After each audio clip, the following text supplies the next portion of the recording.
Bienvenue sur cette chaîne consacrée à l'éveil. Alors là, tu regardes la version vidéo de Vers mon éveil. Et dans la vidéo précédente, on a donné une définition de l'éveil. On a dit aussi qu'il ne fallait pas confondre l'éveil avec une simple ouverture spirituelle. Donc le thème de cette vidéo-ci, ça va être ça, qu'est-ce qu'une ouverture spirituelle? Donc, si tu regardes cette vidéo, je suis quasi sûr que tu as déjà connu une ouverture spirituelle. C'est le moment dans une vie où des grandes questions commencent à remonter à la surface. Ça peut être la mort, le sens de tout ce qu'on vit, l'impression qu'il existe quelque chose de plus grand. Généralement, on appelle ça Dieu, ou l'univers, ou la source, la nature, le cosmos, enfin, peu importe le mot. Et la personne qui vit ça, elle n'est pas encore éveillée, mais elle est appelée par autre chose que la vie quotidienne. Voilà, elle a besoin d'un truc plus grand. Donc, une ouverture spirituelle, ça peut être déclenché par plusieurs choses.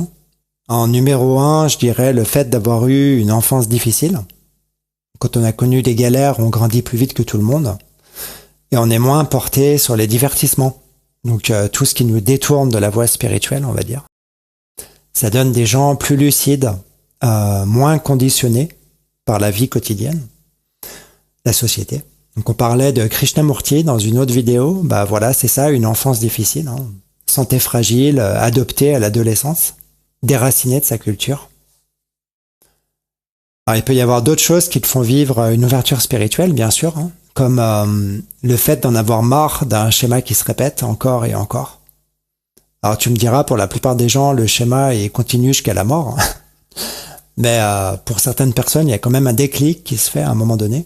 Je sais pas si tu connais Eckhart Tolle, celui qui a écrit Le pouvoir du moment présent. Donc c'est ça, c'est ce qu'il raconte. C'est ça qui lui a donné une ouverture spirituelle. Il en avait marre de ses schémas. Voilà, ça l'empêchait de dormir. Ça l'a mené jusqu'à l'éveil. Sinon, l'ouverture spirituelle peut venir d'un événement grave. Donc par exemple la perte d'un proche, être confronté à la mort vraiment. La maladie ou le sentiment que plus rien n'a de sens soudainement. Ça peut être un accident ou une EMI. Et puis parfois, on s'ouvre spirituellement parce qu'on tombe sur un livre au bon moment, par exemple, ou des enseignements, ou une retraite, un séminaire sur le bien-être. Voilà. En fait, les déclencheurs sont très différents pour chacun, mais la direction est toujours la même. Donc on quitte la routine du quotidien parce qu'on se sent appelé par quelque chose qui nous dépasse. Ok, mais du coup, pourquoi une ouverture spirituelle n'a rien à voir avec l'éveil? Alors, c'est très simple.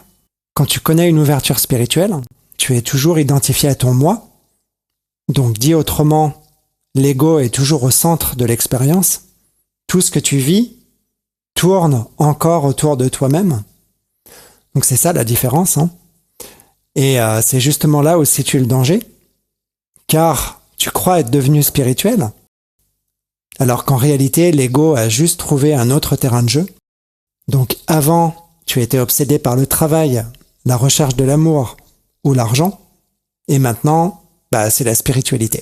Donc ça donne des gens qui sont persuadés d'être guidés par une force invisible. Donc on en connaît tous, des gens comme ça, qui pensent recevoir des signes d'un guide ou d'une personne décédée, ou d'un ange ou de la Vierge Marie. Et il y en a même qui sont convaincus que les signes sont partout.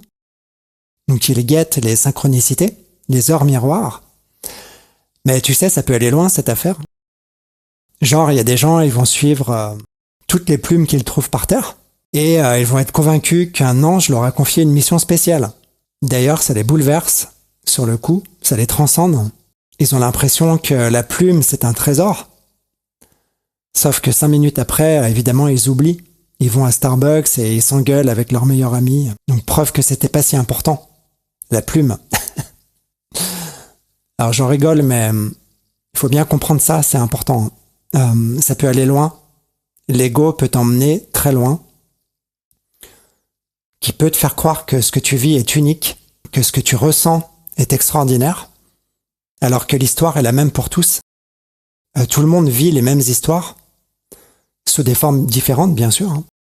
C'est important de comprendre ça. Ce qu'on vit n'est pas unique. Parce que si tu marches sur un chemin spirituel, L'ego peut te faire croire que tu as été choisi par une force supérieure, que tu as une mission divine à accomplir. Et là, c'est un piège, pour le coup. Jung disait, celui qui regarde à l'extérieur rêve, celui qui regarde à l'intérieur s'éveille. Alors, arrête de regarder les plumes. J'insiste à nouveau, c'est pas parce qu'on vit une ouverture spirituelle qu'on est éveillé. Il faut bien comprendre ça. On peut passer toute une vie entière à croire qu'on est éveillé. En fait, c'est comme si tu entrais dans une pièce qui s'appelle spiritualité et qu'il y avait une porte cachée quelque part qui mène vraiment à l'éveil. Genre une porte cachée derrière une bibliothèque, on a tous cette image dans la tête. Eh ben, tu peux passer ta vie entière dans la pièce sans jamais chercher la porte, parce que tu sais tout simplement pas qu'elle existe. Voilà. Donc attention à ça.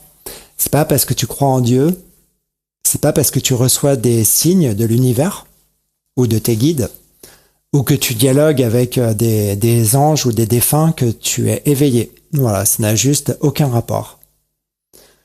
Je dirais que ta boussole, c'est la souffrance.